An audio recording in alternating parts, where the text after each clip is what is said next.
Juan Carlos, según lo que entendí de tu libro, hay como dos grandes tradiciones en la humanidad. Después me va a decir si eso no es verdad. Está la gran tradición de la humanidad que entiende que la palabra es un signo de las cosas, está relacionado con la realidad. Y que el conocimiento es una cierta adecuación de la mente y la palabra a las cosas, y la palabra es un signo. Si lo tenemos a Sócrates, Platón, no sé, Aristóteles, obviamente la gran tradición bíblica, el mandamiento de no mentir, etc. En fin. Pues hay como otra, llamarlo entre comillas, tradición, que es desarraigar las palabras de las cosas. O sea, las palabras ya no son un signo de una realidad que intento comunicar, sino otra cosa. Es un instrumento de poder o para manifestar mi estado subjetivo de ánimo.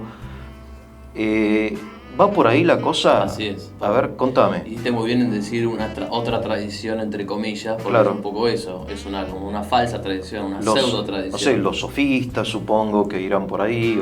Los sofistas. O sea, en los dos casos hay una concepción que se da de bruces con la otra. O respetamos la palabra porque la palabra es un signo de la realidad, o manipulamos la palabra para obtener sus objetivos. O respetamos nuestra palabra, y de ahí la frase, este es un hombre con palabra, o decimos una cosa pero ante una circunstancia que no nos gusta y no teníamos prevista, pero en la cual deberíamos mantener la palabra, caemos y nos doblegamos y nos damos vuelta y entramos en contradicción con nosotros mismos. Entonces sí, hay dos tradiciones, que como bien deslizabas vos, es una tradición que encuentra su plenitud en la fe, pero que antes hay jalones, pasos, etapas que no se puede soslayar, como Platón, como Sócrates, como Aristóteles. Pero sin duda la palabra llega a su cumbre en nuestro Señor Jesucristo, que dijo, el cielo y la tierra pasarán y mis palabras no pasarán. Es la palabra, el verbo hecho carne. Entonces, sin duda en él está la plenitud. Y luego hay figuras, hay hombres que con sus imperfecciones, con sus más y con sus menos, han intentado descubrir esa palabra. Y la perfección de la inteligencia se da en eso, cuando el hombre puede descubrir por la palabra la realidad, cuando la realidad se hace inteligible, se hace capaz de ser entendida. Eso es justamente el conocimiento, y en eso está la perfección de nuestra mente. Ahora, vos en tu libro hablás de que los seres irracionales también tienen forma de comunicarse mediante sonidos. Distinguís el sonido de la palabra, ¿no? Entiendo que y los gestos también que hacen, por ejemplo, no sé, algunas aves o algunos mamíferos en determinadas circunstancias, con fines determinados, ¿no? ¿Cuál es la diferencia entre la palabra humana y estos sonidos que también son formas de comunicar algo? Porque, totalmente. ¿no? Es muy interesante. Por supuesto, digamos, todos los animales, los insectos, los mamíferos, muchos tienen un sistema de signos, se comunican. Por ejemplo, un chillido de determinado animal puede significar comida, otro puede significar peligro, otro puede significar que está en celo y que busca a su pareja. Que en esto los animales dan al abrigo de la ideología de género, el macho busca a la hembra. Sí. ¿No?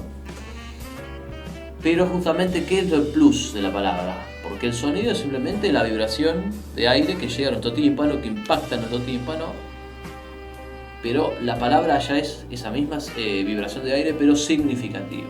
Y dice Aristóteles, cuando la palabra puede ser capaz de decir lo bueno y lo malo, lo verdadero y lo falso, designar lo justo y lo injusto, es lo propio de la palabra humana. Y ese es el salto cualitativo, no explicable por una evolución, de la que es capaz la palabra humana.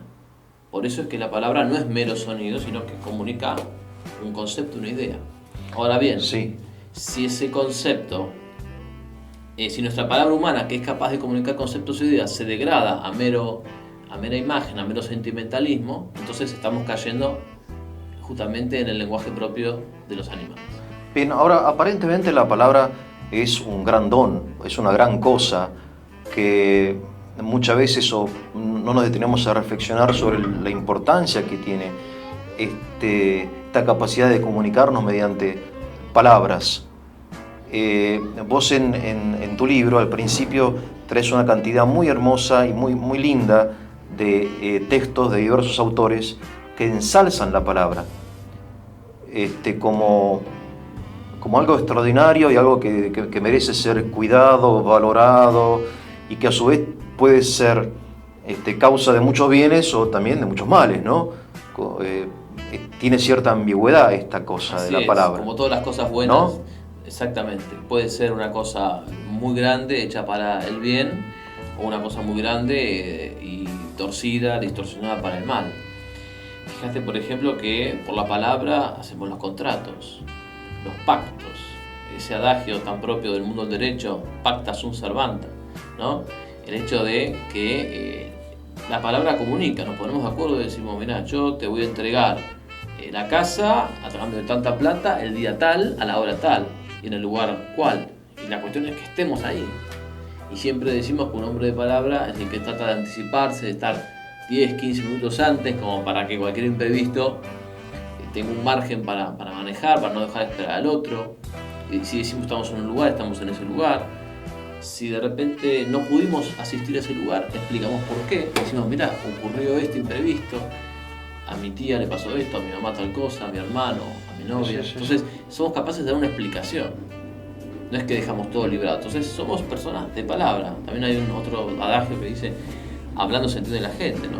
¿Cuántos malos entendidos tienen lugar porque nosotros no damos el primer paso, nos quedamos en la nuestra, no hablamos y dejamos que los hechos ocurran? A veces los hechos son susceptibles de diversas y hasta de contrarias interpretaciones. Claro, las interpretaciones. Claro, muy interesante. La verdad, quiero mostrarlo el libro, El lenguaje, ideología y poder. Juan Carlos Monedero, es la tercera edición, entiendo. Así es, sí. Y está bastante más gordita. Está como yo. Está bien. Está un poco más robusta. Pero la verdad que me parece, a ver si estoy exagerando, que este es el tema central de la filosofía, y aparte que no es estrictamente un tema filosófico, sino que es transversal a todos los ámbitos de la vida. Sin duda. ¿No? Porque vos te referías a un contrato, un malentendido, pero también este tema un poco se detiene mucho en la política, que después vamos a hablar de eso, cómo es la manipulación de la palabra en la vida política. Pero a ver si esto que vos citás tanto a Santo Tomás de Aquino, tan lindo, de que los conceptos son representaciones de las cosas, son imágenes de las cosas, y las palabras son signos de los conceptos. Así es, están las cosas, los conceptos y las palabras. Hay un libro que también yo uso mucho, de un gran filósofo católico que en paz descanse, que se llama Juan Alfredo Casaubon. Y este hombre tenía un libro que se llamaba Palabras, Ideas, Cosas. Entonces, la palabra justamente, puede ser escrita o oral, claro, es el término, la locución o la grafía, el signo. Después está la mente, el concepto, entidad psíquica, sí. Y después la realidad, la cosa misma. Entonces, justamente, ¿cuál es la fuente de todo? La fuente es la realidad. Luego viene la palabra oral y luego viene la mente.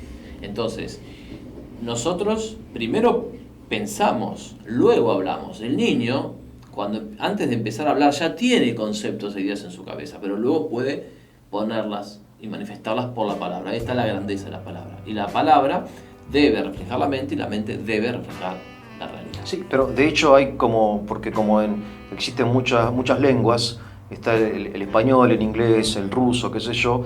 Entiendo que en cada lengua tiene una palabra que significa el mismo concepto que en otra lengua se designa con otra palabra, ¿no? Sí. Y a su vez hay muchas palabras que significan una misma cosa, ¿no? Sinónimos. Claro, sinónimos, o bien al revés. Por ejemplo, los griegos, para designar el amor, creo que tenían 4 palabras, en español hay una, etc. Pero siempre como esa idea clave, me parece a mí, que vos analizás y desarrollás también en tu libro, de que las palabras son signos de los conceptos y los conceptos son imágenes de las cosas.